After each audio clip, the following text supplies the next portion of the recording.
Hello दोस्तों, आराध्या रहस्य academy के यूट्यूब चैनल में आप सभी का स्वागत है। दोस्तों, कर्मचारी चयन बोर्ड द्वारा आयोजित राजस्थान चतुर्थ श्रेणी कर्मचारी भर्ती परीक्षा 2025 के नवीनतम पाठ्यक्रम के अनुसार मॉडल पेपर की टेस्ट सीरीज शुरू की गई थी, जिसमें अपने 55 मॉडल पेपर है वो कंप्लीट हो चुके हैं। आज अपना इसमें 56 नंबर का मॉडल पेपर है। कुल 120 प्रश्न इसमें शामिल किए गए हैं और हूबहू आपको ऐसा ही पेपर है वो परीक्षा में देखने को मिलेगा। दोस्तों, अगर आपने पिछले 55 मॉडल पेपरों का अगर टेस्ट नहीं दिया है तो दोस्तों आपको प्लेलिस्ट में जाना है, वहां पर आपको फोल्डर मिल जाएगा चतुर्थ श्रेणी कर्मचारी मॉडल पेपर के नाम से, वहां फोल्डर बना हुआ है और उसका जो लिंक है वो आपको डिस्क्रिप्शन में मिल जाएगा। तो आप वहां जाकर पिछले मॉडल पेपरों का टेस्ट है वो अवश्य दें। और आराध्या रहस्य अकेडमी के यूट्यूब चैनल को अगर आपने अभी तक सब्सक्राइब नहीं किया तो सब्सक्राइब जरूर करें, बेल आइकन को दबाएं, क्लास को लाइक और अपने दोस्तों के पास में शेयर जरूर करें। तो चलिए दोस्तों शुरू करते हैं। आज का अपना मॉडल पेपर नंबर है दोस्तों 56। देखिए, ये पाठ्यक्रम स्कीम है। 120 प्रश्न परीक्षा में पूछे जाएंगे। 2 घंटे का पेपर है वो रहने वाला है और पेपर के अनुरूप ही दोस्तों ये मॉडल पेपर है। देखिए, सबसे पहले अपन भाग 1 में राजस्थान भूगोल के 20 प्रश्न है वो पढ़ेंगे सिलेबस के अकॉर्डिंग। देखिए, पहला प्रश्न है, निम्नांकित में से कौन से जिले में 2011 की जनगणना के अनुसार न्यूनतम नगरीय जनसंख्या मिलती है? बताइए, निम्नांकित में से कौन से जिले में 2011 की जनगणना के अनुसार न्यूनतम नगरीय जनसंख्या मिलती है? तो वो मिलती है दोस्तों कहां पर? तो ये मिलती है बांसवाड़ा में। दोस्तों, बांसवाड़ा में इसका राइट आंसर हो जाएगा बांसवाड़ा। और कितनी है दोस्तों नगरीय जनसंख्या? वो है 1,27,621। ठीक है, ये नगरीय जनसंख्या है। यहाँ पर इसमें 3 नंबर का ऑप्शन बिल्कुल सही, न्यूनतम नगरीय जनसंख्या बांसवाड़ा, 3 नंबर ऑप्शन सही। आगे देखिए, सेकंड नंबर का प्रश्न है, उत्तर दक्षिण गलियारा कॉरिडोर राजस्थान के किस जिले से होकर गुजरता है? तो दोस्तों कौन से जिले से होकर गुजरता है ये? तो इसका राइट आंसर हो जाएगा ये दोस्तों धौलपुर से होकर गुजरता है। यहाँ पर 3 नंबर का ऑप्शन बिल्कुल सही, धौलपुर से होकर गुजरता है। आगे देखिए, यहाँ पे दोस्तों 3 नंबर का प्रश्न है, केवलादेव राष्ट्रीय उद्यान भरतपुर को किस वर्ष में यूनेस्को ने विश्व प्राकृतिक धरोहर स्थल है वो घोषित किया है? तो दोस्तों ये घोषित किया है दोस्तों 1985 में। तो यहाँ पर इसमें 3 नंबर का जो ऑप्शन है वो इसका बिल्कुल सही उत्तर इसमें हो जाएगा, याद रखना। आगे देखिए दोस्तों, यहाँ पर 4 नंबर का प्रश्न है, निम्न कथनों पर विचार कीजिए। दोस्तों निम्न कथनों पर विचार करना है और अपने को कूट भाषा में उत्तर देना है कि कौन सा कथन है वो इसमें सही है। दोस्तों यहाँ पर देखिए क नंबर का कथन देखिए, जालोर जिले में प्राय रेतीली व रेतीली दोमट मिट्टी पाई जाती है। बिल्कुल सही बात है दोस्तों। दूसरा कथन देखिए, रेतीली मिट्टी सांचौर, सायला, जालोर व भीनमाल पंचायत समिति के उत्तरी भागों में पाई जाती है। तो दोस्तों ये बिल्कुल सही है। तीसरा देखिए दोस्तों, यहाँ पर दोमट मिट्टी जसवंतपुरा तहसील में पाई जाती है। दोस्तों ये जसवंतपुरा तहसील है, ये कहां पर है? तो ये प्रतापगढ़ में है। और आप सभी को पता होना चाहिए दोस्तों, प्रतापगढ़ में कौन सी मिट्टी पाई जाती है?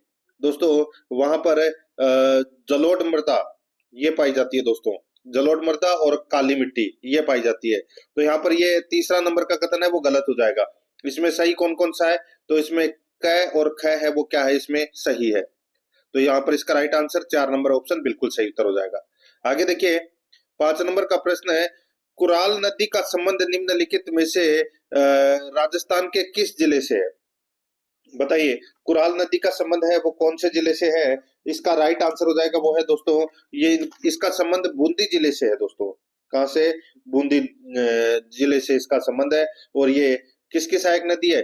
दोस्तों ये मेज की सहायक नदी है। और मेज किसकी सहायक नदी है? तो दोस्तों मेज चंबल की सहायक नदी है। ठीक है, ये भी आपको इसमें याद रखना है। यहाँ पर इसमें 1 नंबर का ऑप्शन बिल्कुल सही उत्तर इसमें हो जाएगा। आगे देखिए, 6 नंबर का प्रश्न है, माही नदी का उद्गम किस में है? दोस्तों माही नदी का उद्गम है वो किस में है? तो इसका राइट आंसर हो जाएगा दोस्तों, माही नदी का जो उद्गम स्थल है वो है धार मध्य प्रदेश, धार जिला मध्य प्रदेश से दोस्तों माही नदी का जो उद्गम है वो होता है। आगे देखिए, यहाँ पे 7 नंबर का प्रश्न है, राजस्थान के भौतिक प्रदेशों के संबंध में निम्नलिखित कथनों का परीक्षण कीजिए तथा नीचे दिए गए कूट का प्रयोग कर सही उत्तर को अपने को क्या करना है? चुनना है। दोस्तों इसमें देखिए, राज्य के 6.11% भू क्षेत्र में पश्चिमी रेतीले मैदान का विस्तार है। तो दोस्तों बिल्कुल सही बात है, 6.11% भाग पर पश्चिमी रेतीला मैदान है। आगे देखिए, राज्य के 9.60% भू क्षेत्र में अरावली पर्वतीय प्रदेश का विस्तार है, तो ये गलत हो जाएगा। देखिए इसमें मैं आपको बता देता हूं, इसमें 9% आएगा, ठीक है। अरावली पर्वतीय क्षेत्र है, ये 9% है, लगभग 9% भाग पर है, 9.60 है, वो इसमें गलत दे रखा है। आगे देखिए, राज्य के 23.03% भू क्षेत्र में पूर्वी मैदान का विस्तार है, तो दोस्तों यहाँ पर ये 03 दे रखा है ना, ये भी गलत है। और देखिए, राज्य के 6.37% भू क्षेत्र में दक्षिणी पूर्वी पठारी भाग है, वो स्थित है, तो यहाँ पर ये 6.37 है, 37 इसमें गलत दे रखा है। अब मैं आपको दोस्तों इसके अंदर बहुत ही अच्छी चीज है वो बताने जा रहा हूँ कि ये प्रश्न क्यों गलत है। क्योंकि दोस्तों एक तो होता है प्रदेश और एक होता है स्वरूप, एक होता है प्रदेश और एक होता है स्वरूप। तो प्रदेश के अंदर तो दोस्तों देखिए 9% भाग पर क्या है, अरावली है, 61.11% पर दोस्तों पश्चिमी रेतीला मैदान है, 23% भाग पर पूर्वी मैदान है, और 6.89% भाग पर क्या है दोस्तों, दक्षिणी पूर्वी पठारी भाग है, ठीक है। इसमें तो एक ही सही है। और एक होता है दोस्तों स्वरूप, एक होता है प्रदेश, प्रदेश का तो मैंने आपको बता दिया यहाँ पे 61.11, 9, 23 और 6.89, ठीक है। अब दोस्तों एक होता है स्वरूप, स्वरूप के अंदर देखिए जो भाग है, पश्चिमी रेतीला मैदान का भाग है दोस्तों, वो है 58%, कितना है 58% है। और दोस्तों इसका अरावली का कितना है, अरावली का दोस्तों 9.3% है, भौतिक स्वरूप की बात कर रहा हूं, ठीक है। और ये है दोस्तों पूर्वी मैदानी प्रदेश है, ये दोस्तों 23.3% है ये। और दोस्तों जो दक्षिणी पूर्वी पठारी क्षेत्र है, ये दोस्तों 9.3% है, ये 9.3%, ये है स्वरूप और ये है प्रदेश। तो यहाँ पर इसमें एक ही सही है, केवल एक कथन है वो इसमें सत्य है, बाकी तीनों है वो गलत दे रखे हैं। इस प्रश्न का जो राइट आंसर हो जाएगा वो है 4 नंबर का ऑप्शन, बिल्कुल सही, केवल एक। देखिए थोड़ा ज्यादा टाइम लगा लेकिन समझ में आ गया होगा आपको ये चीजें। देखिए 8 नंबर का प्रश्न, निम्नलिखित में से कौन सा पठार माउंट आबू पर्वत स्थल से 8 किलोमीटर दूर गुरु शिखर चोटी के नीचे स्थित है, बताइए कौन सा पठार है वो गुरु शिखर चोटी के नीचे है। इसका राइट आंसर हो जाएगा दोस्तों वो है उड़िया का पठार। कौन सा पठार दोस्तों, उड़िया का पठार है। यहाँ पर 3 नंबर का ऑप्शन राइट आंसर हो जाएगा। इसकी ऊंचाई कितनी है दोस्तों, 1360 मीटर, ये भी आपको इसमें याद रखना है, ठीक है। आगे देखिए दोस्तों, यहाँ पर इसमें 9 नंबर का प्रश्न है, निम्नलिखित में से कौन सा सही सुमेलित नहीं है, कौन सा सही सुमेलित नहीं है वो दोस्तों अपने को यहाँ पर बताना है। दोस्तों अब इसमें देखिए कन्हैयालाल बागल की हवेली कहाँ पर है, तो दोस्तों चूरू में है, बिल्कुल सही है। निहाल टावर कहाँ है, तो दोस्तों ये धौलपुर में है, बिल्कुल सही बात है। यहाँ पर देखिए मोटा पहाड़ कहाँ पर है, तो दोस्तों ये झुंझुनू में है, बिल्कुल सही है। और हजरत कमरुद्दीन शाह की दरगाह नागौर, ये गलत हो जाएगा दोस्तों। हजरत कमरुद्दीन शाह की दरगाह है वो कहाँ पर है, तो दोस्तों ये झुंझुनू में है। कहाँ पर है दोस्तों, झुंझुनू में है ये। तो यहाँ पर इसका राइट आंसर क्या हो जाएगा, नागौर इसमें गलत दे रखा। और झुंझुनू के अंदर भी कहां पर, नुआगांव, नुआगांव में है दोस्तों ये, ठीक है। यहाँ पर 4 नंबर का ऑप्शन बिल्कुल सही। आगे देखिए 10 नंबर का प्रश्न है, इंदिरा गांधी नहर कहां से निकाली गई है। इंदिरा गांधी नहर कहां से निकाली गई है, तो दोस्तों ये हरि के बैराज से निकाली गई है। यहाँ पर 3 नंबर का जो ऑप्शन है वो इसका बिल्कुल सही, हरि के बैराज से ये निकाली गई है। 11 नंबर का प्रश्न इसमें देखिए, राजस्थान में सूखा संभावित कार्यक्रम कब प्रारंभ हुआ था। राजस्थान में सूखा संभावित कार्यक्रम दोस्तों कब प्रारंभ हुआ था, तो दोस्तों ये प्रारंभ हुआ था कब, तो इसका जो राइट आंसर हो जाएगा वो है दोस्तों, ये प्रारंभ हुआ था 1974-75 में। कब प्रारंभ हुआ था दोस्तों, 1974-75 में प्रारंभ हुआ था। आगे देखिए 12 नंबर का प्रश्न है, रिडकोर एक संयुक्त उद्यम रूप से 50-50 के अनुपात में राजस्थान सरकार तथा किसके द्वारा स्थापित किया गया है। दोस्तों रिडकोर एक संयुक्त उद्यम है और इसके 50-50 के अनुपात में ये शुरू किया गया है, राजस्थान सरकार और किसके द्वारा, तो दोस्तों ये राजस्थान सरकार द्वारा और ILWSF द्वारा। तो यहाँ पर इसमें 4 नंबर का जो ऑप्शन है वो इसका बिल्कुल सही उत्तर हो जाएगा। दोस्तों ये रिडकोर है, इसकी फुल फॉर्म क्या है दोस्तों? इसकी जो फुल फॉर्म है वो है road infrastructure company of Rajasthan limited. तो यहाँ पर इसमें राइट आंसर हो जाएगा 4 नंबर ऑप्शन सही। आगे देखिए यहाँ पे 13 नंबर का प्रश्न है, 2011 की जनगणना के अनुसार जिलेवार घनत्व का सही अवरोही क्रम है, जिलेवार घनत्व का सही अवरोही क्रम है वो कौन सा है? तो दोस्तों वो सही अवरोही क्रम है वो है यहाँ पर अलवर धौलपुर बांसवाड़ा कोटा, अलवर धौलपुर कोटा, सॉरी अलवर धौलपुर बांसवाड़ा कोटा, ये अपना इसमें सही उत्तर हो जाएगा। आगे देखिए यहाँ पर 14 नंबर का प्रश्न है, अगस्त 2022 में राजस्थान सरकार ने जल एवं पर्यावरण संरक्षण के लिए किस देश के साथ भागीदारी की? बताइए दोस्तों, अगस्त 2022 में राजस्थान सरकार ने जल एवं पर्यावरण संरक्षण के लिए किस देश के साथ भागीदारी की? तो इसका सही उत्तर हो जाएगा वो है दोस्तों डेनमार्क के साथ में। यहाँ पर इसमें 3 नंबर का ऑप्शन सही उत्तर डेनमार्क के साथ में। आगे देखिए जीवाश्म उद्यान कहाँ स्थित है? तो दोस्तों ये जैसलमेर में। कहाँ पर है? जैसलमेर में। सभी को पता होगा ये तो इसमें 4 नंबर का ऑप्शन बिल्कुल सही। आगे देखिए 16 नंबर का प्रश्न है, निम्नांकित में से किस दिनांक को रणखार संरक्षण आरक्षित क्षेत्र को राजस्थान सरकार द्वारा अधिसूचित किया गया? निम्नांकित में से किस दिनांक को रणखार संरक्षित या रणखार संरक्षण आरक्षित क्षेत्र को राजस्थान सरकार द्वारा अधिसूचित किया गया? तो दोस्तों ये अधिसूचित किया गया दोस्तों कब किया गया? तो ये 25 अप्रैल 2022 को अधिसूचित किया गया।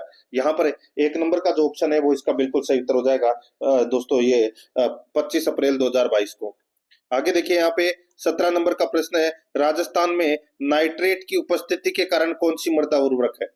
राजस्थान में नाइट्रेट की उपस्थिति के कारण कौन सी मृदा उर्वरक है?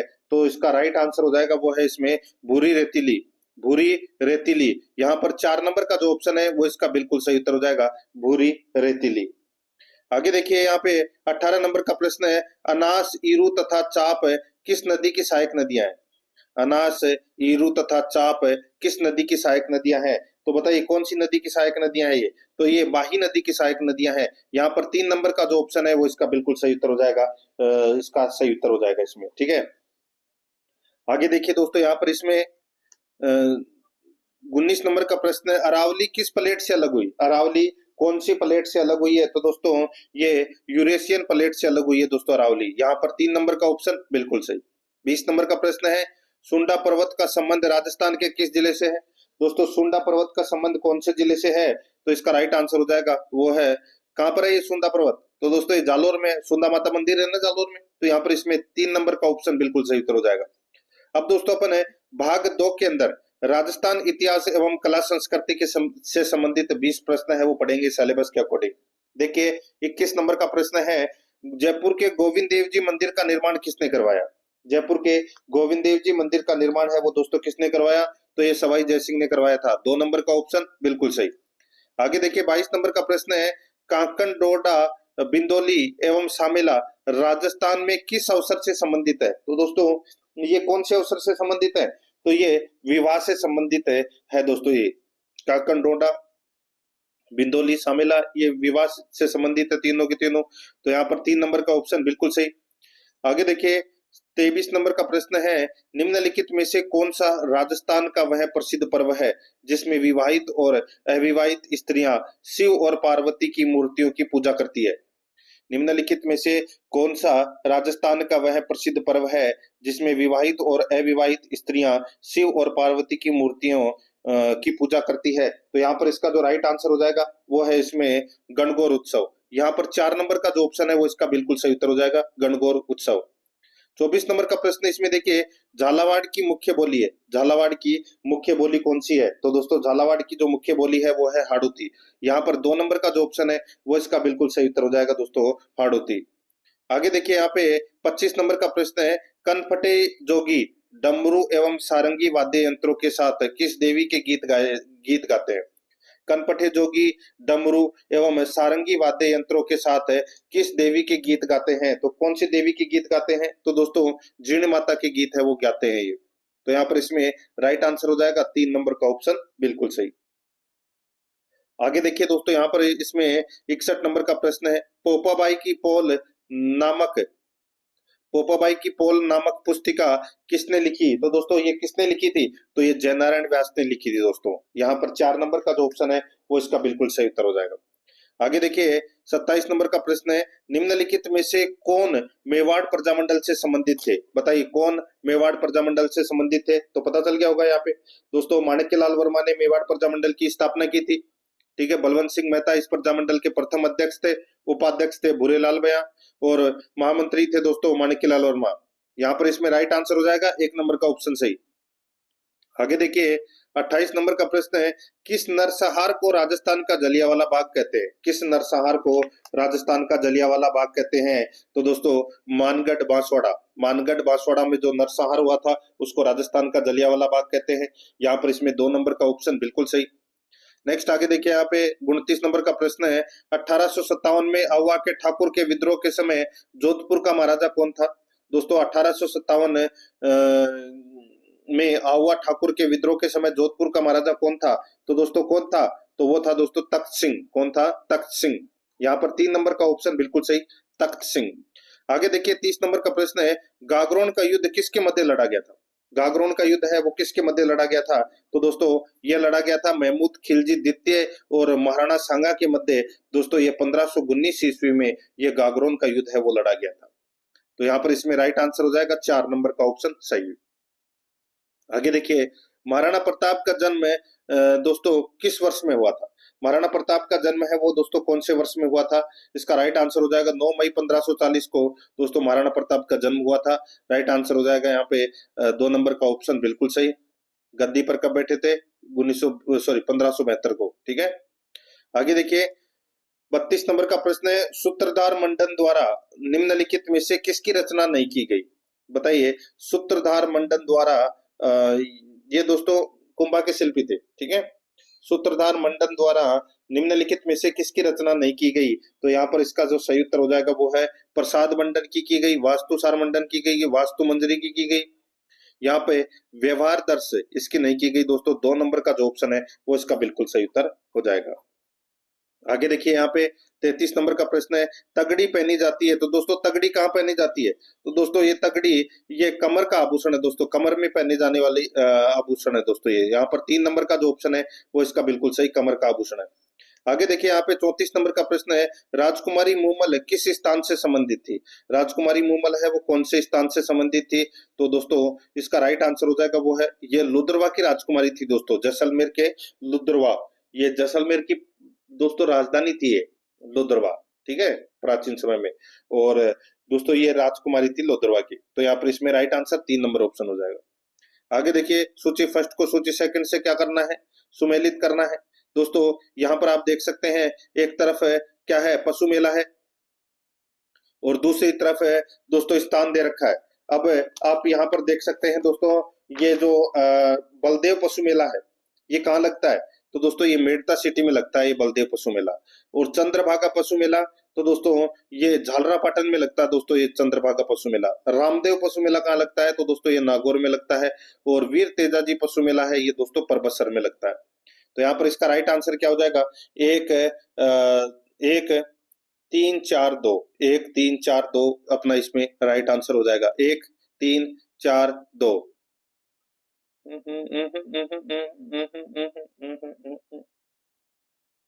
बलदेव पशु मेला मेड़ता सिटी, चंद्रभागा पशु मेला झालावाड़, रामदेव पशु मेला नागौर, वीर तेजाजी पशु मेला परबसर। तो यहाँ पर इसका सही उत्तर हो जाएगा वो है 1-3-4-2, 1-3-4-2।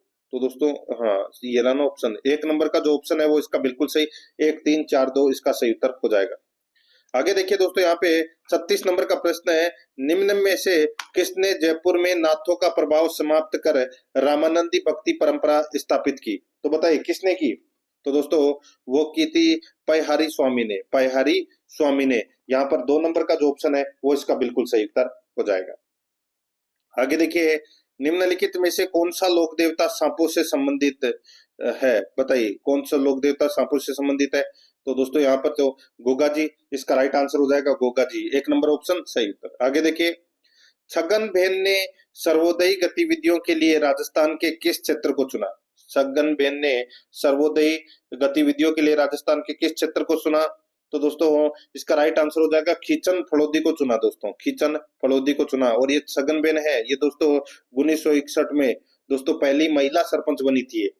यहाँ पर इसमें 3 नंबर का ऑप्शन बिल्कुल सही उत्तर हो जाएगा। आगे देखिए दोस्तों, यहाँ पर इसमें 39 नंबर का प्रश्न है, निम्न में से कौन आजाद मोर्चा का नेता नहीं था? आजाद मोर्चा का नेता दोस्तों रामचरण जोशी थे, गुलाब चंद कासलीवाल थे, बाबा हरिश्चंद्र थे। लेकिन यहाँ पे दाऊद दयाल आचार्य ही ये नहीं थे। यहाँ पर 1 नंबर का ऑप्शन बिल्कुल सही। आगे देखिए, निम्नांकित में से बिजोलिया आंदोलन के समय बिजोलिया का ठिकानेदार कौन था? बताइए, बिजोलिया आंदोलन के समय बिजोलिया का ठिकानेदार कौन था? तो दोस्तों इसका राइट आंसर हो जाएगा वो है राव कृष्ण सिंह। कौन था? राव कृष्ण सिंह। तो यहाँ पर इसमें राइट आंसर हो जाएगा दोस्तों 1 नंबर का जो ऑप्शन है वो इसका बिल्कुल सही। अब दोस्तों अपन भाग 3 के अंदर राजस्थान पॉलिटी से संबंधित 5 प्रश्न है वो पढ़ेंगे सिलेबस के अकॉर्डिंग। यहाँ पर देख सकते हैं दोस्तों 41 नंबर का प्रश्न है, राज्य सूचना आयोग अपनी वार्षिक रिपोर्ट किसको प्रस्तुत करता है? राज्य सूचना आयोग अपनी वार्षिक रिपोर्ट किसको प्रस्तुत करता है? तो किसको प्रस्तुत करता है? तो ये प्रस्तुत करता है दोस्तों राज्य सरकार को, राज्य सरकार को। यहाँ पर 3 नंबर का जो ऑप्शन है वो इसका बिल्कुल सही उत्तर हो जाएगा, राज्य सरकार को। आगे देखिए 42 नंबर का प्रश्न है, राजस्थान के निम्नलिखित पूर्व मुख्य सचिवों पर विचार करें। राजस्थान के निम्नलिखित पूर्व मुख्य सचिवों पर विचार करें। दोस्तों यहाँ पर आप देख सकते हैं श्री कृष्णपुरी, श्री के.एन. सुब्रमण्यम, श्री बीजी राव और श्री भगत सिंह मेहता। दोस्तों अब अपने को यहाँ पर क्या करना है, इनका क्रम जमाना था, ठीक है। और इनके यानी कि इन निम्नलिखित में से कौन सा विकल्प इनके कार्यकाल का सही कालानुक्रम है? इनके कार्यकाल का सही कालानुक्रम है वो अपने को यहाँ पर बताना था। तो दोस्तों यहाँ पर मैं आपको बता देता हूँ, सबसे पहले इनमें थे बीजी राव, ठीक है। फिर थे दोस्तों यहाँ पर कृष्णपुरी, ठीक है।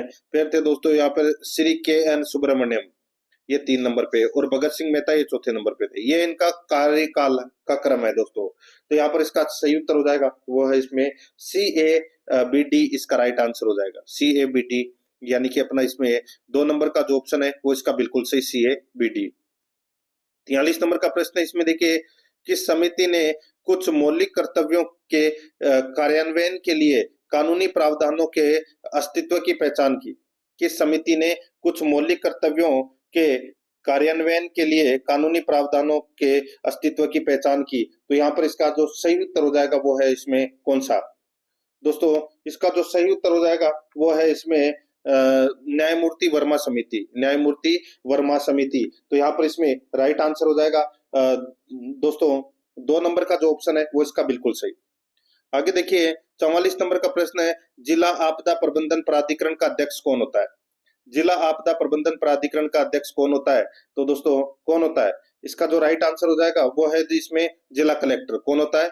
जिला कलेक्टर। 3 नंबर का जो ऑप्शन है वो इसका बिल्कुल सही उत्तर हो जाएगा, जिला कलेक्टर। आगे देखिए यहाँ पे 45 नंबर का प्रश्न है, राजस्थान उच्च न्यायालय के निम्नांकित न्यायाधीशों में से कौन राजस्थान सरकार में राज्य मंत्री के पद पर भी आसीन रहे? बताइए, बहुत अच्छा प्रश्न है। तो दोस्तों वो थे जस्टिस फारूक हसन, जस्टिस फारूक हसन है, ये राज्य मंत्री के पद पर भी आसीन रहे। यहाँ पर 3 नंबर का जो ऑप्शन है वो इसका बिल्कुल सही उत्तर हो जाएगा। बहुत ही अच्छा प्रश्न है दोस्तों ये। आगे देखिए, अब अपन दोस्तों भारतीय संविधान से संबंधित 5 प्रश्न है वो पढ़ेंगे सिलेबस के अकॉर्डिंग। देखिए 46 नंबर का प्रश्न है, विधानसभा का अध्यक्ष निम्नांकित में से किस समिति का पदेन अध्यक्ष होता है? बताइए किस समिति का पदेन अध्यक्ष होता है? तो दोस्तों ये नियम समिति और उप नियम समिति का पदेन अध्यक्ष होता है दोस्तों विधानसभा का अध्यक्ष, ठीक है। तो यहाँ पर इसमें राइट आंसर हो जाएगा 2 नंबर ऑप्शन से। आगे देखिए 47 नंबर का प्रश्न है, 1946 में राजस्थान से भारत की संविधान निर्मात्री सभा में कितने सदस्य थे? 1946 में राजस्थान से भारत की संविधान निर्मात्री सभा में कितने सदस्य थे? तो दोस्तों कितने सदस्य थे?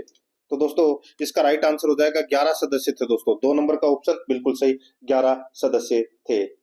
आगे देखिए दोस्तों यहाँ पर इसमें 48 नंबर का प्रश्न है, भारतीय संविधान का कौन सा अनुच्छेद, भारतीय संविधान का कौन सा अनुच्छेद यह व्यवस्था प्रदान करता है कि राज्य को लोगों के कल्याण को बढ़ावा देने के लिए सामाजिक व्यवस्था को सुनिश्चित करना चाहिए? भारतीय संविधान का कौन सा अनुच्छेद यह व्यवस्था प्रदान करता है कि राज्य को लोगों के कल्याण को बढ़ावा देने के लिए सामाजिक व्यवस्था को सुरक्षित करना चाहिए। तो इसका जो राइट आंसर हो जाएगा वो है इसमें, बताइए कौन सा? तो वो है अनुच्छेद 38, अनुच्छेद 38। तो यहाँ पर 3 नंबर ऑप्शन सही। 49 नंबर का प्रश्न है, संविधान सभा द्वारा निम्नलिखित में से किस वर्ष में राष्ट्रगान को हिंदी संस्करण में अपनाया गया? बताइए दोस्तों, संविधान सभा द्वारा निम्नलिखित में से किस वर्ष में राष्ट्रगान को इसके हिंदी संस्करण में अपनाया गया था? यहाँ पर इसका राइट आंसर हो जाएगा वो है इसमें दोस्तों 1950। यहाँ पर 3 नंबर का जो ऑप्शन है वो इसका बिल्कुल सही उत्तर हो जाएगा दोस्तों 1950। आगे देखिए 50 नंबर का प्रश्न है, निम्नलिखित कथनों पर विचार कीजिए। निम्नलिखित कथनों पर विचार कीजिए, उपयुक्त कथनों में से कौन सा कथन है वो सही है? उपयुक्त कथनों में से कौन सा कथन है वो सही है, वो अपने को यहाँ पर बताना है। देखिए पहला कथन देखिए, मौलिक अधिकारों के अंतर्गत संवैधानिक उपचारों के अधिकार द्वारा अन्य मौलिक अधिकारों को प्रभावी बनाया गया है। मौलिक अधिकारों के अंतर्गत है संवैधानिक उपचारों के अधिकार द्वारा अन्य मौलिक अधिकारों को प्रभावी बनाया गया है। दूसरा देखिए, डॉक्टर अंबेडकर ने संवैधानिक उपचारों के अधिकार को संविधान की आत्मा व हृदय माना है। तो दोस्तों बिल्कुल सही बात है। तो यहाँ पर ये दोनों के दोनों कथन है वो दोस्तों क्या है, सही है। तो यहाँ पर इस प्रश्न का राइट आंसर हो जाएगा वो है 3 नंबर का ऑप्शन बिल्कुल सही। अब दोस्तों यहाँ पे अपन भाग 5 के अंदर सामान्य विज्ञान से संबंधित 5 प्रश्न है वो पढ़ेंगे सिलेबस के अकॉर्डिंग। दोस्तों अब इसमें आप देख सकते हैं, देखिए निम्न में 51 नंबर का प्रश्न है, निम्न में से जीवाणु जनित रोग के उदाहरण को चुनिए। दोस्तों जीवाणु जनित रोग के उदाहरणों को अपने को क्या करना है, चुनना है। तो दोस्तों इसमें देखिए कुष्ठ रोग, क्षय रोग, डिप्थीरिया और ये टिटनेस, ये दोस्तों सभी क्या है, ये जीवाणु जनित रोग है। तो यहाँ पर इस प्रश्न का राइट आंसर क्या हो जाएगा वो है 1 2 3 4। यहाँ पर 2 नंबर का जो ऑप्शन है वो इसका बिल्कुल सही उत्तर हो जाएगा। सही विकल्प को अपने को यहाँ पर चुनना है, तो इसमें 2 नंबर का ऑप्शन इसका राइट आंसर हो जाएगा। आगे देखिए 52 नंबर का प्रश्न है, निम्नलिखित में से कौन सा वक्र का एक अवयव नहीं है? बताइए निम्नलिखित में से कौन सा वक्र का एक अवयव नहीं है? तो यहाँ पर इसका जो सही उत्तर हो जाएगा वो है कौन सा, बताइए। तो इसका राइट आंसर हो जाएगा वो है दोस्तों, देखिए मेलपागिका ये है, केशिका गुच्छ ये भी है, हेनले का पास ये भी है। तो मेलपीकी नलिका ये नहीं है दोस्तों। यहाँ पर 2 नंबर का ऑप्शन बिल्कुल सही उत्तर हो जाएगा, ये वक्र का दोस्तों एक अवयव नहीं है। 2 नंबर ऑप्शन सही। आगे देखिए 53 नंबर का प्रश्न है, दृष्टि दोष जिसे चश्मे से ठीक नहीं किया जा सकता है वह है? दृष्टि दोष जिसे चश्मे से ठीक नहीं किया जा सकता है वह है। तो इसका राइट आंसर क्या हो जाएगा वो है दोस्तों इसमें मोतियाबिंद। ये मोतियाबिंद 3 नंबर का जो ऑप्शन है वो इसका बिल्कुल सही उत्तर हो जाएगा, मोतियाबिंद। आगे देखिए यहाँ पर 54 नंबर का प्रश्न है, निम्न में से कौन सी धातु सबसे ज्यादा अभिक्रियाशील है? कौन सी धातु सबसे ज्यादा अभिक्रियाशील है? तो यहाँ पर इसका जो सही उत्तर हो जाएगा वो है दोस्तों, बताइए कौन सी धातु सबसे ज्यादा, बताइए दोस्तों।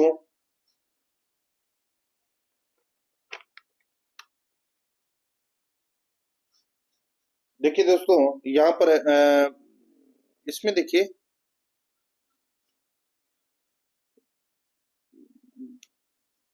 दृष्टि दोष जिसे चश्मे से ठीक नहीं किया जा सकता है वह है, तो दोस्तों वह कौन सा है? तो मैंने बताया यहाँ पे मोतियाबिंद, ठीक है, क्या हो जाएगा, मोतियाबिंद सही है। तो यहाँ पर इसमें 3 नंबर ऑप्शन सही। आगे देखिए निम्न में से कौन सी धातु सबसे ज्यादा अभिक्रियाशील है? बताइए कौन सी धातु सबसे ज्यादा अभिक्रियाशील है? तो वो है दोस्तों यहाँ पर है magnesium, Mg, magnesium. 3 number option बिल्कुल सही। आगे देखिए निम्नलिखित में से भौतिक परिवर्तन कौन सा है? बताइए भौतिक परिवर्तन कौन सा है? तो दोस्तों यहाँ पर देखिए बर्फ का जो पिघलना है वो एक भौतिक परिवर्तन है। रासायनिक परिवर्तन में नया पदार्थ बनता है, यहाँ पे बर्फ का पिघलना है वो एक भौतिक परिवर्तन है। 3 नंबर ऑप्शन सही। आगे देखिए दोस्तों भाग 6 में देखिए करंट अफेयर से संबंधित अपन 5 प्रश्न है वो सिलेबस के अकॉर्डिंग पढ़ेंगे। यहाँ पर देखिए 56 नंबर का प्रश्न है, तितास साधु किस खेल से संबंधित है? दोस्तों तितास साधु कौन से खेल से संबंधित है? ये दोस्तों क्रिकेट से संबंधित है दोस्तों। ये किससे संबंधित है? क्रिकेट से संबंधित है दोस्तों ये। आगे देखिए यहाँ पर 57 नंबर का प्रश्न है, कर्नाटक संगीत के या की किस गायक या गायिका को तमिलनाडु के लोगों ने बॉम्बे की उपाधि दी थी? बताइए, बॉम्बे की उपाधि दोस्तों किसे दी थी? तो यहाँ पर इसका राइट आंसर हो जाएगा, वो है इसमें जय श्री रामनाथ। दोस्तों, जय श्री रामनाथ को। तो यहाँ पर इसका राइट आंसर हो जाएगा 2 नंबर का जो ऑप्शन है वो इसका बिल्कुल सही उत्तर इसमें हो जाएगा, याद रखना। ठीक है, आगे देखिए दोस्तों, यहाँ पर इसमें 93 नंबर का प्रश्न है, बिहार के कौन से एक 9 वर्षीय छात्र की किताब एल्गोरिदम ऑफ फियर को वर्ष 2025 में इंटरनेशनल ऑथर एक्सीलेंस अवार्ड के लिए चुना गया है? बिहार के कौन से एक 9 वर्षीय छात्र की किताब है एल्गोरिदम ऑफ फियर को वर्ष 2025 में इंटरनेशनल ऑथर एक्सीलेंस अवार्ड के लिए चुना गया है? तो यहाँ पर इसका राइट आंसर हो जाएगा, वो है दोस्तों आदर्श भारद्वाज। आदर्श भारद्वाज को। तो यहाँ पर 3 नंबर का ऑप्शन बिल्कुल सही उत्तर हो जाएगा। नेक्स्ट आगे देखिए, 11 मार्च 2025 को दोस्तों IQ एयर द्वारा जारी 7वीं वार्षिक वायु गुणवत्ता रिपोर्ट 2024 में भारत को दुनिया का सबसे प्रदूषित शहर बताया गया है। कौन सा प्रदूषित शहर बताया गया है? तो दोस्तों इसका राइट आंसर हो जाएगा, वो है दोस्तों 5वां प्रदूषित शहर है वो भारत को बताया गया है। ठीक है, भारत को 5वां प्रदूषित शहर बताया गया है। और सबसे ज्यादा जो प्रदूषित देश है वो है दोस्तों चाड। ये भी आपको याद रखना है। ठीक है, 2 नंबर ऑप्शन सही। आगे देखिए, 60 नंबर का प्रश्न है, राजस्थान क्रिकेट संघ द्वारा 25 मार्च 2025 को दिए गए अभिमान अवार्ड के संबंध में असंगत है। अभिमान अवार्ड के संबंध में असंगत है, तो वो कौन सा है? यहाँ पर देखिए, हनुमंत सिंह अवार्ड। हनुमंत सिंह अवार्ड ये दोस्तों महिपाल लोमरोर और सुमन मीणा, महिपाल लोमरोर और सुमन मीणा को दिया गया दोस्तों ये हनुमंत सिंह अवार्ड। और दोस्तों अंडर 23 सलीम दुर्रानी अवार्ड है, ये मोहित छांगरा और उषा परेरिया को दिया गया। और अंडर 21 दोस्तों यहाँ पर देखिए, अंडर 21 मोरारका अवार्ड यथार्थ भारद्वाज और धृति माथुर को दिया गया। ये कथन है वो दोस्तों गलत हो जाएगा।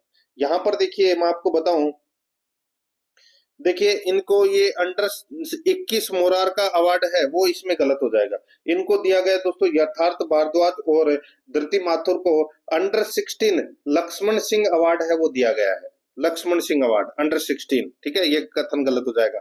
आगे देखिए, अंडर 19 किशन रुंगटा अवार्ड जतिन सैनी और मैना सियोल को दिया गया। बिल्कुल सही बात है। तो यहाँ पर कौन सा युग्म असंगत था? तो इसमें तीसरा नंबर का। यहाँ पर 3 नंबर ऑप्शन बिल्कुल सही।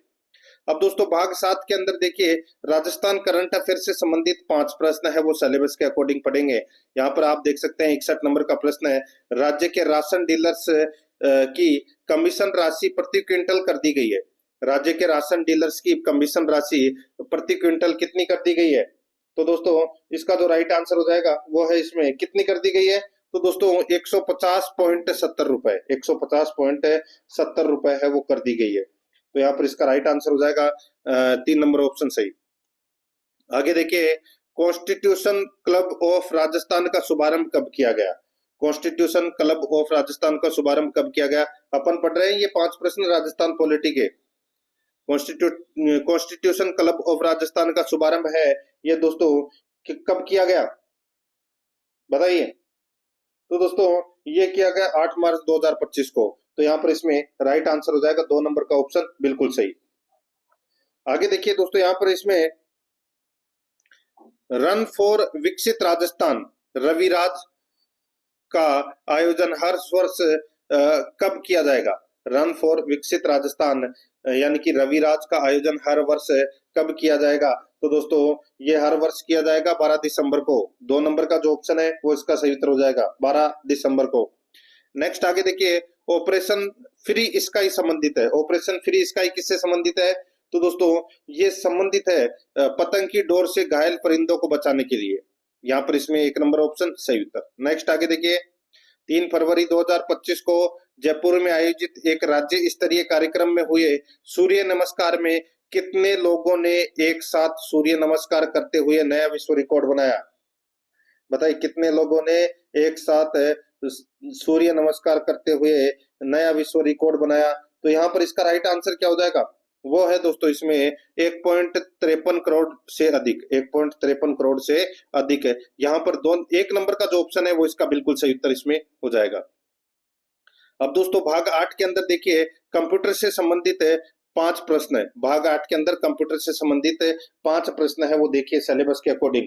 यहाँ पर देखिए दोस्तों इसमें एक आईपी वर्जन 4 एड्रेस लंबा होता है, एक आईपी वर्जन 4 एड्रेस लंबा होता है। तो दोस्तों ये लंबा होता है 32 बिट्स का, 32 बिट्स का। 3 नंबर का जो ऑप्शन है वो इसका बिल्कुल सही उत्तर हो जाएगा, 32 बिट्स का। आगे देखिए यहाँ पे 67 नंबर का प्रश्न है, निम्नलिखित में से बेमेल का चयन करें। बेमेल का अपने को चयन करना है। देखिए सफारी, फाइल एक्सप्लोरर, मोजिला और इंटरनेट एक्सप्लोरर। तो दोस्तों आप सभी को पता होगा ये सर्च इंजन है, जैसे कि ये सफारी है, मोजिला फायरफॉक्स है, इंटरनेट एक्सप्लोरर है, ठीक है। और ये फाइल एक्सप्लोरर, ये इसका राइट आंसर हो जाएगी दोस्तों। इन सभी से क्या है, बेमेल है। आगे देखिए यहाँ पे 68 नंबर का प्रश्न है, निम्नलिखित डोमेन नाम विस्तारों एक्सटेंशन का उनसे संबंधित परिभाषाओं से मिलान कीजिए। तो दोस्तों यहाँ पर देखिए ORG, EDU, ये EDU तो दोस्तों एजुकेशन से संबंधित है, यानी कि ये एक शैक्षिक संगठन से संबंधित है, ठीक है। और ये दोस्तों ORG ऑर्गेनाइजेशन किसको बोलते हैं, तो ये संगठन को बोलते हैं, ठीक है। लेकिन यहाँ पर देखिए एक है नेटवर्क संगठन और एक गैर लाभकारी संगठन। दोस्तों अब इसमें आपको यहाँ पर देखना है कि कौन सा इसमें सही है। तो दोस्तों यहाँ पर देखिए ये जो सबसे पहले देखिए .gov गवर्नमेंट, यानी कि सरकारी एजेंसियां। तो यहाँ पे पहले का क्या हो जाएगा, पहला हो जाएगा। पहले का क्या हो जाएगा, पहला हो जाएगा, ठीक है। और देखिए दोस्तों यहाँ पे ORG, तो ये गैर लाभकारी संगठन होता है दोस्तों, ये ORG, ठीक है। और EDO ये शैक्षिक संगठन होता है। और ये देखिए NET नेटवर्क, तो ये नेटवर्क संगठन है दोस्तों, NET। तो यहाँ पर इसका राइट आंसर क्या हो जाएगा, ACDB, ACDB इसका राइट आंसर हो जाएगा, ACDB। यहाँ पर 3 नंबर का जो ऑप्शन है वो इसका बिल्कुल सही उत्तर हो जाएगा। 69 नंबर का प्रश्न है, इसमें देखिए निम्नलिखित में से कौन सी कीबोर्ड शॉर्टकट MS वर्ड में फाइंड और रिप्लेस डायलॉग बॉक्स खोलता है। निम्नलिखित में से कौन सा कीबोर्ड शॉर्टकट MS वर्ड में फाइंड और रिप्लेस डायलॉग बॉक्स खोलता है। तो यहाँ पर इसका जो राइट आंसर हो जाएगा बताइए। तो ये तो पता चल गया होगा दोस्तों। यहाँ पर देखिए H का मतलब क्या हो गया,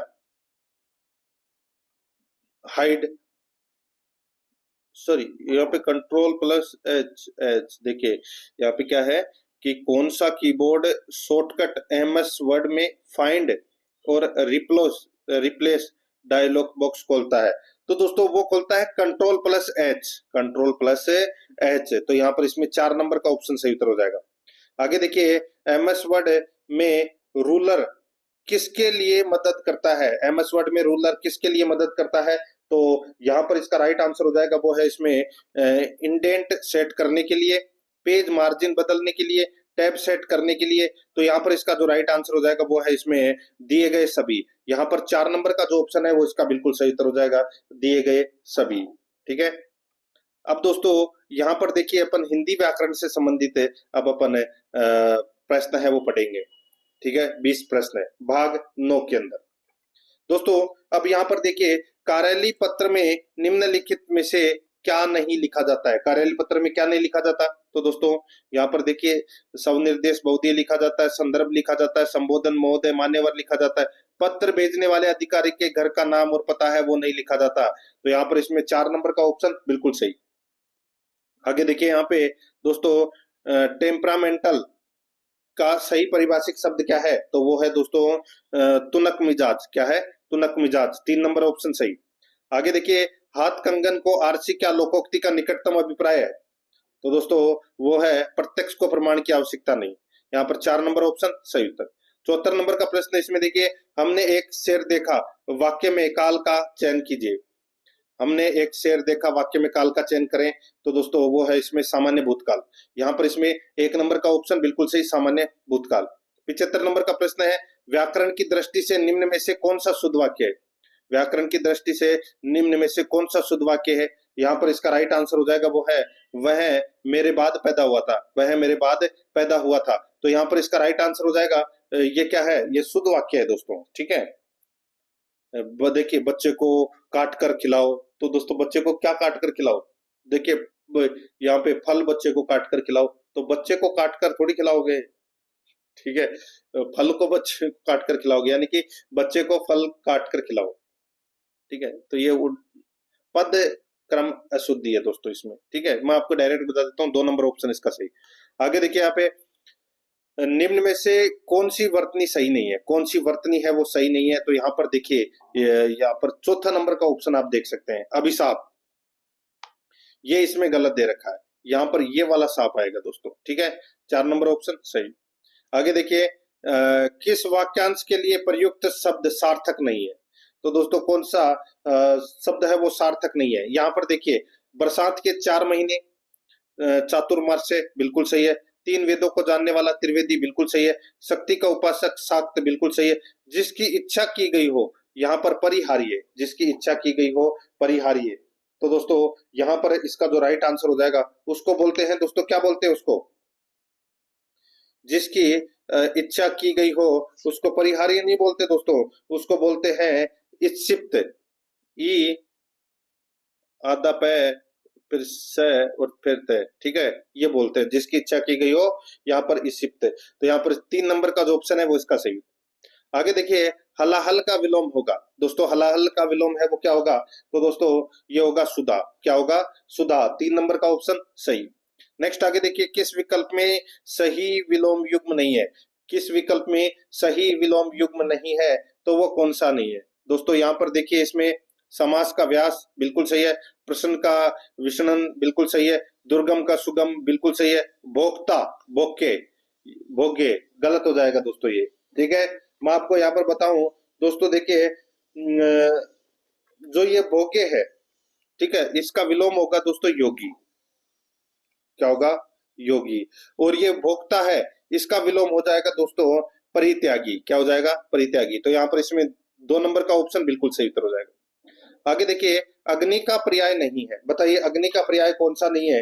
तो दोस्तों यहाँ पर देखिए, पावक है, वहनी है, कृषाणु है, लेकिन म्युख नहीं है। यहाँ पर 1 नंबर का ऑप्शन बिल्कुल सही।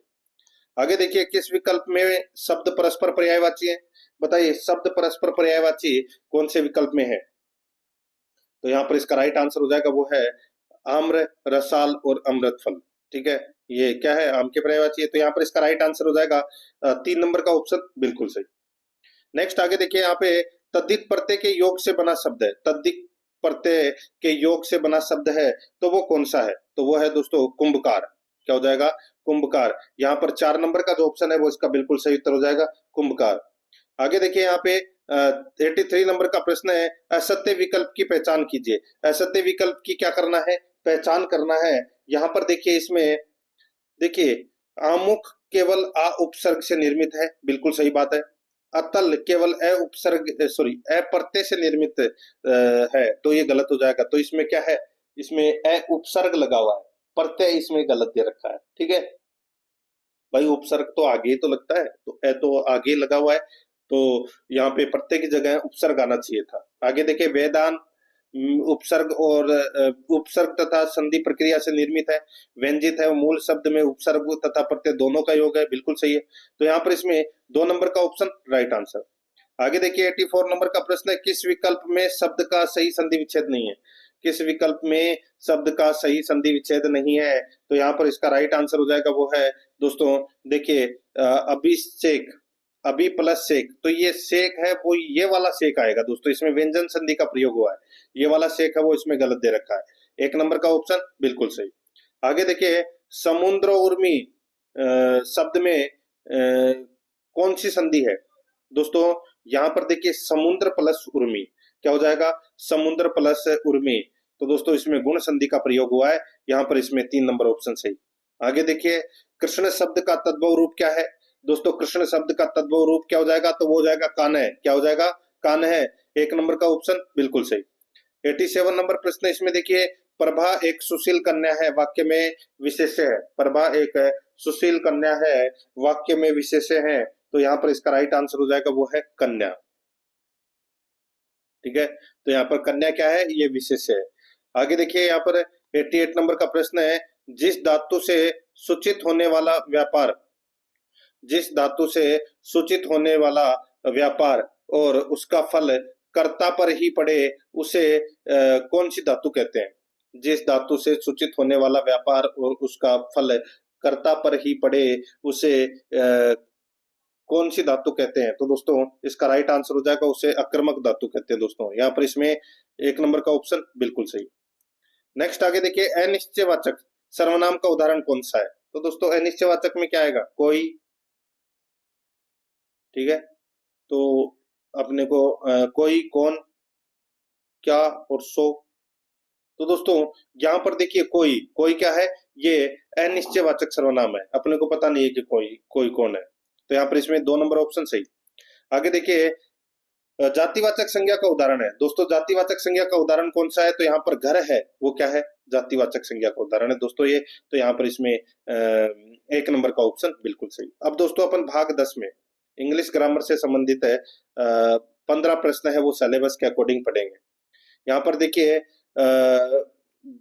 देखिए डायरेक्शन दे रखा है यहाँ पे, insert the correct punctuation mark in the gaps, remember not to leave any space before or after the punctuation mark. यानी कि दोस्तों अब यहाँ पर देखिए 91 नंबर का प्रश्न है, इसमें देखिए अलियास पुअर मोहन, यहाँ पे आगे कौन सा मार्क लगेगा दोस्तों, पंक्चुएशन मार्क है, कौन सा यहाँ पे चिन्ह का प्रयोग होगा वो बताना है।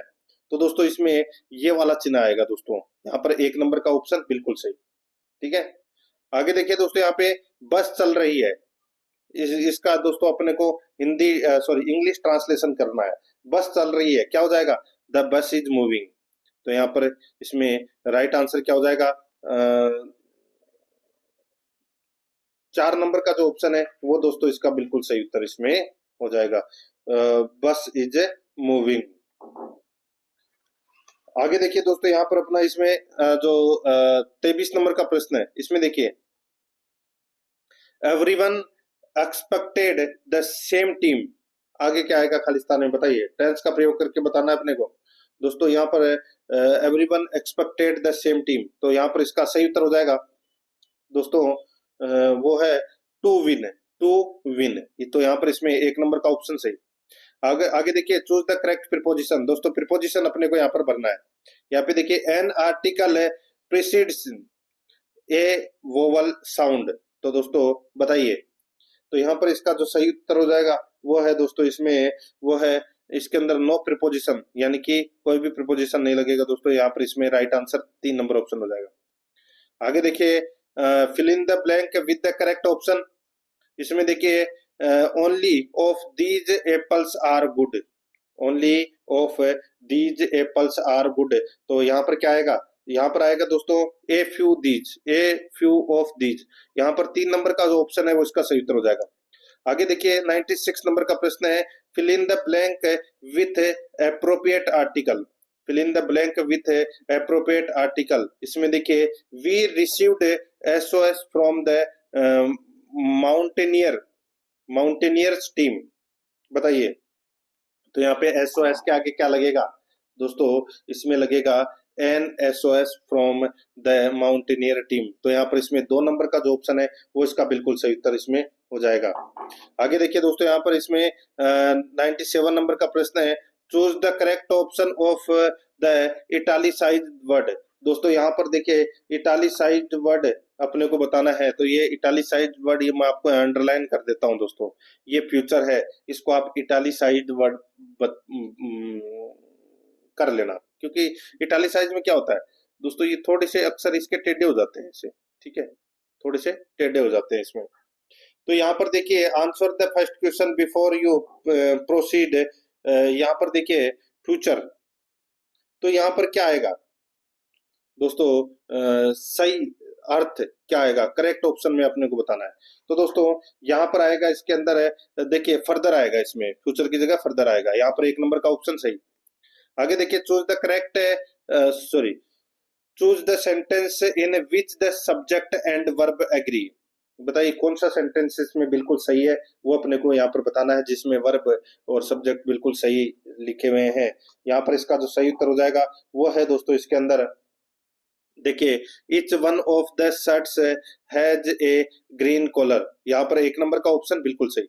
आगे देखिए 99 नंबर का प्रश्न है, choose the correct option, choose the correct option. तो यहाँ पर आप देख सकते हैं दोस्तों, देखिए, change the sentence from altern sorry choose change the sentence from affirmative to negative, affirmative to negative. इसमें देखिए, we tried every plan, we tried every plan. तो दोस्तों यहाँ पर इसका राइट आंसर हो जाएगा every plan was not tried. यहाँ पर इसमें एक नंबर का जो ऑप्शन है वो इसका बिल्कुल सही उत्तर हो जाएगा, every plan was not tried. आगे देखिए, यहाँ पे 100 नंबर का प्रश्न है, देखिए, he said to me, he said to me, did you tell him anything about me, he said to me, did you tell him anything about me, change narration. दोस्तों यहाँ पे अपने को चेंज नरेशन करना है, तो इसका राइट आंसर क्या हो जाएगा, देखिए, सेट टू का क्या हो जाएगा दोस्तों, सेट टू का हो जाएगा आस्क्ड, ठीक है। तो यहाँ पर देखिए, he asked me if had told him anything about him, तो यहाँ पर इसका राइट आंसर हो जाएगा दोस्तों 4 नंबर ऑप्शन सही। आगे देखिए, from the options that follow choose the correct indirect speech of the following, sorry, of the given sentence, ठीक है दोस्तों, choose the correct indirect speech of the given sentence. इसमें देखिए, Rohan said to me, Rohan said to me, where are you going for the vacation, Rohan said to me, where are you going for the vacation. तो यहाँ पर इसका right answer क्या हो जाएगा, वो है इसमें, Rohan asked me where I was going for the vacation. यहाँ पर इसमें एक नंबर का जो ऑप्शन है वो इसका बिल्कुल सही उत्तर इसमें हो जाएगा। आगे देखिए, 102 नंबर का प्रश्न है, this shirt can not be Warne bye me any longer. बताइए, चेंज द वॉइस, बताइए दोस्तों, this shirt can not be Warne bye me any longer. तो यहाँ पर इसका सही उत्तर हो जाएगा दोस्तों, वो है इसमें कौन सा, बताइए, तो वो है I can not wear this shirt any longer. तो यहाँ पर इसमें 3 नंबर का ऑप्शन बिल्कुल सही। आगे देखिए, यहाँ पे 103 नंबर का प्रश्न, इसमें देखिए, चेंज इनटू पैसिव वॉइस। बताइए, चेंज इनटू पैसिव वॉइस करना है, तो यहाँ पर देखिए, my uncle promised a me a parent sorry present. बताइए, my uncle promised me a present. तो यहाँ पर इसका सही उत्तर हो जाएगा, वो है दोस्तों, I was promised A present by my uncle. यहाँ पर इसमें एक नंबर का ऑप्शन बिल्कुल सही। आगे देखिए, यहाँ पे खालिस्तान भरना है, 104 नंबर का प्रश्न, इसमें देखिए, many times every winter in Switzerland. तो यहाँ पर इसका जो सही उत्तर हो जाएगा वो है इसमें कौन सा, तो वो है इट स्नोस, इट स्नोस। तो यहाँ पर 3 नंबर का जो ऑप्शन है वो इसका बिल्कुल सही उत्तर हो जाएगा, इट स्नोस मेनी टाइम्स। आगे देखिए, 105 नंबर का प्रश्न है, use the correct form of the दोस्तों future tense of the verb given in the bracket. दोस्तों यहाँ पर देखिए, you French during the next month learn verb दे रखी है दोस्तों। अब फ्यूचर में अपने को यहाँ पर फ्यूचर टेंस का प्रयोग करना है, तो इसका जो सही उत्तर हो जाएगा वो क्या हो जाएगा दोस्तों, ये हो जाएगा will be learning, will be learning. तो यहाँ पर इसमें एक नंबर ऑप्शन बिल्कुल सही। अब दोस्तों अपन भाग 11 के अंदर गणित से संबंधित दोस्तों 15 प्रश्न है वो पढ़ेंगे सिलेबस के अकॉर्डिंग। दोस्तों यहाँ पर देखिए, 106 नंबर का प्रश्न है, ए और बी एक काम को 600 रुपए में करते हैं। ए अकेले उस काम को 6 दिन में, जबकि बी उस काम को 8 दिन में कर सकता है। सी की मदद से इस काम को वे 3 दिन में पूरा करते हैं, तो सभी के हिस्से क्रमशः होंगे। दोस्तों यहाँ पर देखिए, सी का 1 दिन का कार्य निकालना है, तो दोस्तों यहाँ पर क्या करेंगे, 1/3 माइनस 1/3 6 माइनस 1/8, यानी कि इन दोनों का माइनस करना पड़ेगा।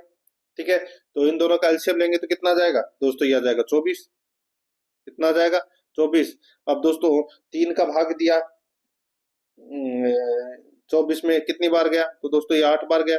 ठीक है, माइनस और 6 का भाग गया तो दोस्तों 6 का भाग 4 बार गया, और 8 का भाग गया दोस्तों 3 बार।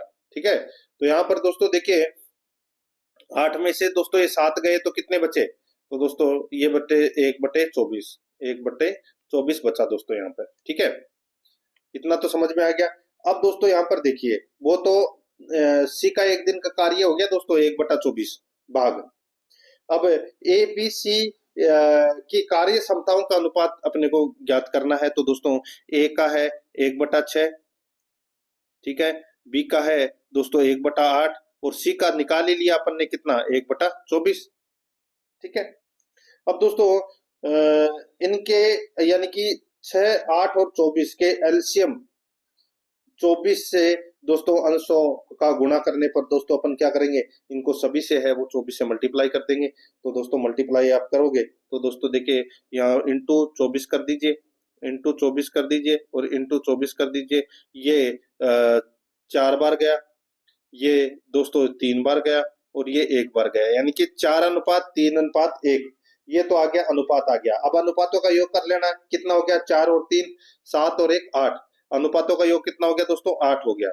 अब दोस्तों अब अपने को क्या करना है कि देखिए ए और बी को एक काम को करने में दोस्तों 600 रुपए में करते हैं वो। ठीक है, तो अब अपने को यहाँ पे करना है दोस्तों 4/8 इंटू 600, 3/8 इंटू 600, और 1/8 इंटू 600। ठीक है, तो ये आप करोगे तो दोस्तों यहाँ पर आ जाएंगे कितने 300, 225 और 75 आ जाएंगे, और यही अपना क्या हो जाएगा सही उत्तर हो जाएगा। यहाँ पर इसमें 3 नंबर का ऑप्शन बिल्कुल सही। आगे देखिए 12 आदमी किसी काम को 8 दिन में कर सकते हैं। यदि उसी काम को 6 दिनों में समाप्त करना हो तो कितने अतिरिक्त आदमियों की जरूरत होगी, तो कितने अतिरिक्त आदमियों की जरूरत होगी। यहाँ पर देखिए 8 दिन में एक निश्चित काम को करते हैं 12 आदमी। ठीक है, तो यहाँ पर देखिए 12 इंटू 8/6 कर लीजिए, कितना हो जाएगा, तो दोस्तों ये हो जाएगा 96 इंटू 6, सॉरी 96 में 6 का भाग दिया तो कितना आ गया 16। ठीक है, 16 आ गया दोस्तों 16 आदमी। अब अतिरिक्त आदमियों की संख्या होगी, तो दोस्तों यहाँ पर अपने को क्या करना है, देखिए 12 आदमी किसी काम को 8 दिन में कर सकते हैं, तो दोस्तों 16 में से 12 घटा दीजिए, अपने को 4 आदमी और एक्स्ट्रा चाहिए। 3 नंबर ऑप्शन सही। आगे देखिए राम, मोहन तथा शकील ने एक व्यापार में 1 वर्ष के लिए साझा किया। राम ने कुल पूंजी का 1/4 भाग 1/4 समय के लिए लगाया। मोहन ने 1/5 भाग 1/2 समय के लिए लगाया। शकील ने शेष पूंजी पूरे समय के लिए लगाई। यदि वर्ष के अंत में 1140 रुपए का लाभ हुआ तो इसमें राम का लाभ क्या है, तो दोस्तों सबसे पहले राम की पूंजी, मोहन की पूंजी और शकील की पूंजी अपने को निकालनी पड़ेगी। दोस्तों राम की और मोहन की तो दे रखी है 1/4 और 1/5, शकील की निकालेंगे तो दोस्तों यहाँ पर शकील में क्या हो जाएगा 1 माइनस 1/4 प्लस 1/5, यानी कि अपने को मोहन और राम की पूंजी माइनस करनी पड़ेगी। तो माइनस करोगे तो दोस्तों कितना हो जाएगा, इनका एलसीएम आ जाएगा दोस्तों कितना 20, और 4 और 5 9, यानी कि 9/20। 1 माइनस 9/20 कर लीजिए तो कितना आ जाएगा 11/20, 11/20। अब तो समझ में आ गया होगा आपको। अब यहाँ पे मोहन शकील की पूंजी भी निकल कर आ गई 11/20, मोहन की पूंजी दे ही रखी है, राम की पूंजी दे रखी है, बस अब इनका अनुपात आपको निकालना है। इनका आप अनुपात निकालोगे तो दोस्तों यहाँ पे अनुपात आएगा 5:8:44। ठीक है, और अनुपातों का योग कितना हो जाएगा, ये हो जाएगा दोस्तों 57। कुल लाभ अपने को यहाँ पर दे रखा है 1140। राम का लाभ निकालना है तो दोस्तों 5/57, 5/57 इंटू 1140 कर लीजिए तो यहाँ पर 100 रुपये आ जाएगा। यहाँ पर 1 नंबर का ऑप्शन सही। आगे देखिए 3 संख्याओं का योग 136 है यदि पहली एवं दूसरी के बीच का अनुपात 2:3 है। दोस्तों 3 संख्याओं का योग 136 है यदि पहली एवं दूसरी के बीच का अनुपात 2:3 है तथा दूसरी एवं तीसरी के बीच का अनुपात 5:3 है, तो दूसरी संख्या है, तो दूसरी संख्या है वो क्या है? तो दोस्तों सीधा सा है भाई, 1, 2 और 3, ये 3 संख्याओं का योग 136 है। ठीक है, यदि पहली एवं दूसरी संख्या के बीच का अनुपात 2:3 है, तो यहाँ पर ये 2:3 लिख दीजिए। ठीक है, दूसरी और तीसरी संख्या के बीच का अनुपात कितना है? 5:3 है। बस अनुपात निकालना है, तो यहाँ पे 5 दूनी 10, 5 ती 15 और 3 तिया 9। ठीक है, तो यहाँ पे 10, 15 और 9 ये अनुपात आ गया। अनुपातों का योग कर लीजिए, 10 और 15 25, 25 और 9 कितने होते हैं? 34। तो ये अब अपने को क्या करना है? तो दूसरी संख्या क्या है दोस्तों? दूसरी संख्या अपने को ज्ञात करनी है, तो यहाँ पे 15, दूसरे अनुपात कितना है? 15, तो 15/34 इंटू दोस्तों 136 कर दीजिए, काट दीजिए, तो ये 4 बार कट गया, तो 15 चौका 60, तो दूसरी संख्या क्या होगी? 60 होगी। 2 नंबर का ऑप्शन सही होता। आगे देखिए, कोई धनराशि चक्रवर्ती ब्याज से 4 वर्षों में दुगनी हो जाती है, यह राशि कितने वर्षों में 8 गुना होगी? देखिए 4 वर्षों में अगर वो दुगनी हो रही है, यानी कि कोई राशि है, ठीक है, वो दोस्तों दुगनी हो रही है दोस्तों कितने में? 4 वर्ष में। और दोस्तों चौगुनी हो जाएगी वो कितने वर्ष में? तो दोस्तों 4 वर्ष में।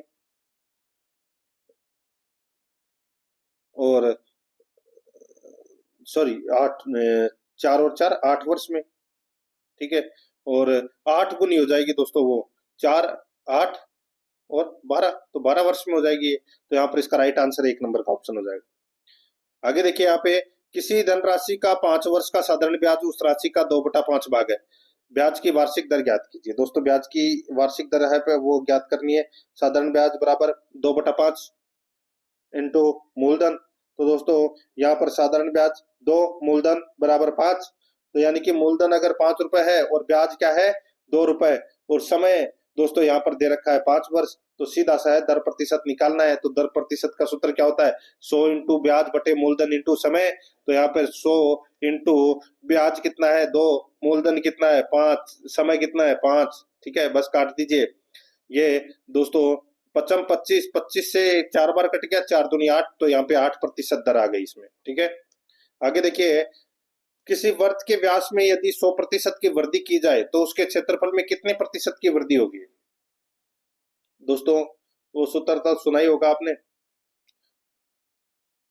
2p प्लस p स्क्वायर बटे 10, यानी कि दोस्तों यहाँ पर 2 इंटू दोस्तों 100 प्लस 100 का स्क्वायर बटे 10, बस इस सूत्र लगाना है। तो इसको आप काट लीजिए दोस्तों, कितना हो जाएगा? 100 इंटू 2 कितना हो जाएगा? 200, और ये दोस्तों 1 0 से ये 0 कट गया, तो 10 का स्क्वायर कितना हो जाएगा? 100, तो यहाँ पे 200 और 100 कितने होते हैं? 300, तो यहाँ पे 300% की वृद्धि हो जाएगी। 3 नंबर ऑप्शन बिल्कुल सही। आगे देखिए, 113 नंबर का प्रश्न है, 2 उम्मीदवारों के बीच लड़े गए एक चुनाव में एक उम्मीदवार ने डाले गए मतों में से 30% मत प्राप्त किए तथा वह 15,000 मतों से चुनाव हार गया। जीतने वाले उम्मीदवार ने कितने मत प्राप्त किए? जीतने वाले उम्मीदवार ने कितने मत प्राप्त किए? तो दोस्तों देखिए, हारने वाले के मत हैं वो दोस्तों कितने हैं? 30%। जीतने वाले के मत हो जाएंगे दोस्तों 100 में से 30 घटा दीजिए, तो कितने हो जाएंगे? 70। ठीक है, और दोस्तों दोनों का अंतर कितने का हो गया? तो दोस्तों दोनों का अंतर है वो भाई 30 और 70 में अंतर कितने का हो गया दोस्तों? 40 का अंतर हो गया दोस्तों, 40 का। अब दोनों के वास्तविक मतों का अंतर यानी कि हार का अंतर है वो 15,000 था, तो 15,000 बराबर क्या हो जाएगा? 40%। यानी कि जब 40 मतों का अंतर होता है तो जीतने वाले को दोस्तों 70 मत मिले। तो दोस्तों सीधा सा है, यहाँ पे 70/40 इंटू 15,000 कर लीजिए, बस यहाँ से इस 0 से ये 0 कट गया, 7 इंटू 15,000 कर लीजिए, बटे 4 का भाग दोगे तो दोस्तों यहाँ पे 26,250 आ जाएगा।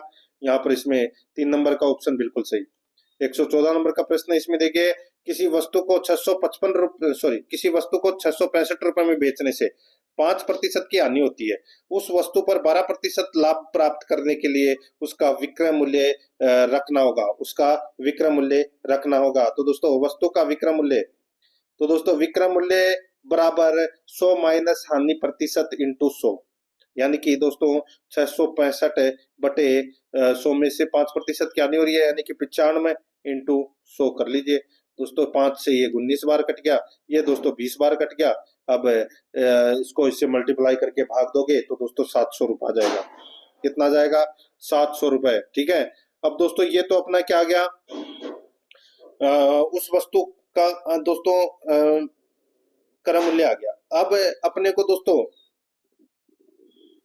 देखिए, सॉरी, विक्रय मूल्य आ गया। अब 12% लाभ प्राप्त करने के लिए, सॉरी 700 रुपए तो, हाँ सॉरी 700 रुपए तो दोस्तों इसमें क्रय मूल्य आ गया। अब अपने को दोस्तों 12% अपने को लाभ प्राप्त करना है।